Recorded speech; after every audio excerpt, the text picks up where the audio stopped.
Night Football, Philadelphia Eagles. Everything's still in front of you. Mathematically, can control your destiny. What do you think you take away from last Thursday? Maybe some time away from the facility, a second kind of mini bye week is what people call Thursday Night Football. What is your mindset, and what did you learn this past weekend while watching the other games, if you did as such? I didn't watch anything this weekend. Sweet. So I can't tell you about that. I mean, I looked at the scores, but I didn't watch any of the games. I was following what Philly was doing in Indy. Indy gave a good run at them, down 10 in the fourth quarter.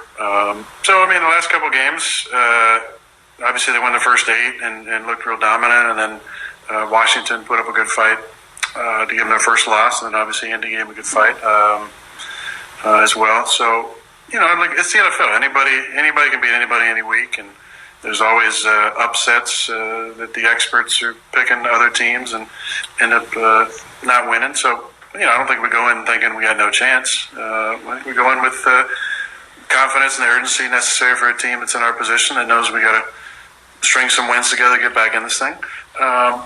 You know, it's primetime Sunday Night Football. We've always put some pretty good performances forward on those. And we're going to be expecting the same when we go to Philly. Hell yeah. Go ahead, AJ. What do you think of Darius Slay out there at corner? The guy is playing at a very high level. I'm sure you've seen him. You played against him, obviously, many times. What does he do, you think, that kind of separates him? He seems to be very, very smart and read route combinations and seems to see what's coming.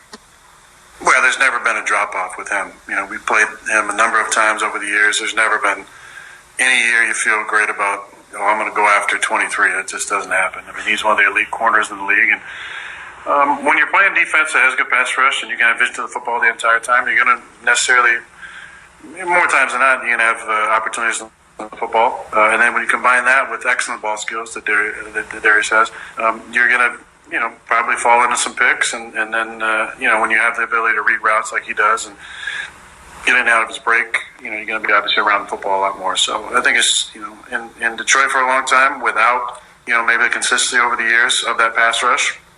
And also playing in Detroit where, you know, he didn't win a lot of games, he might not have got the recognition that he deserved. I mean, I think people that know football always considered him an elite corner, but now being on a really good football team, obviously what goes with that is the recognition that's often due for some of these guys who have been elite players for a long time, but maybe not gotten the attention that they probably deserve.